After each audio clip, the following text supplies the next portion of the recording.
નમસ્કાર મિત્રો, સ્વાગત છે તમારું આપણી આ યુટ્યુબ ચેનલમાં જેનું નામ છે ગુજરાતી જીકેની જમાવટ। આજના વિડીયોમાં આપણે વાત કરીશું મિત્રો, લોકસભાની ચૂંટણી અત્યારે હાલ ચાલી રહી છે અને તેવામાં એક રાજ્ય સરકાર દ્વારા આંગણવાડી ભરતી પણ જાહેર કરવામાં આવી છે અને સાથે જ મિત્રો આંગણવાડી ભરતીમાં કાર્યકર અને તેડાગર એટલે કે સહાયકની જે ભરતી છે તેના નિયમોમાં પણ મિત્રો મોટો ફેરફાર કરવામાં આવે છે। તો જાણીએ વિગતવાર કઈ રાજ્ય સરકાર દ્વારા ભરતી જાહેર થશે અને સાથે જ મિત્રો આંગણવાડી કાર્યકર અને તેડાગર બહેનો માટેના જે નવા નિયમો છે તે શું જાહેર કરવામાં આવે છે, તમામ માહિતી આજના વિડીયોમાં આપ સુધી પહોંચાડી છે। તો વિડીયોના અંત સુધી બન્યા રહેશો।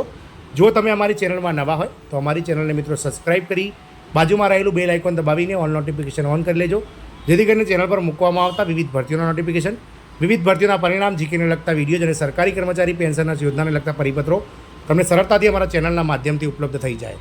આંગણવાડી ભરતી, આંગણવાડી કાર્યકર અને સહાયકની જગ્યાઓ માટે ભરતીના નિયમોમાં મોટો ફેરફાર કરવામાં આવે છે।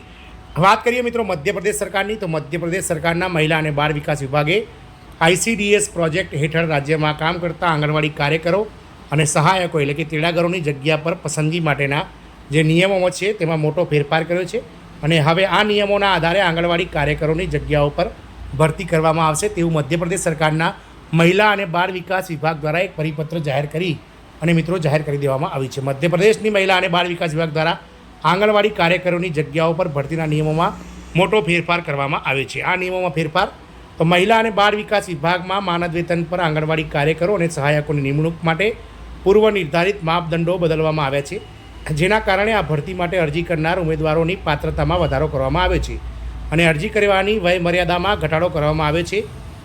જે આગળ આપણે જાણીએ કે શું છે આ નિયમોમાં ફેરફાર। તો આંગણવાડી ભરતી માટે શૈક્ષણિક લાયકાતમાં ફેરફાર।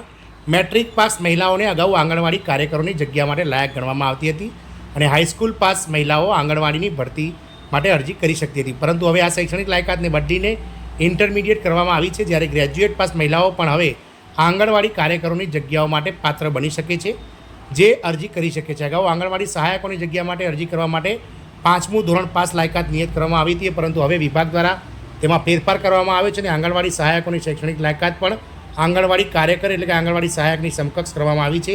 આંગણવાડી સહાયકની જગ્યાઓ માટે સ્નાતક મહિલા પણ અરજી કરી શકે છે। આંગણવાડી ભરતી વયમર્યાદામાં ફેરફાર। તો આંગણવાડીની જગ્યાઓ માટેની વયમર્યાદા વિશે વાત કરીએ તો અગાઉ આંગણવાડી કાર્યકરોની જગ્યાઓ માટે અરજી કરવા માટેની લઘુત્તમ વયમર્યાદા 18 વર્ષ અને મહત્તમ વયમર્યાદા 45 વર્ષ કરવામાં આવી હતી, પરંતુ હવે સરકારે મધ્યપ્રદેશ સરકારે મહત્તમ વયમર્યાદા અને જે છે તે મહત્તમ વયમર્યાદામાં ફેરફાર કર્યો છે। હવે આંગણવાડી કાર્યકર અને આંગણવાડી સહાયક બંનેની જગ્યાઓ માટે મહત્તમ વયમર્યાદા 45 વર્ષથી ઘટાડીને 35 વર્ષ કરી દેવામાં આવી છે।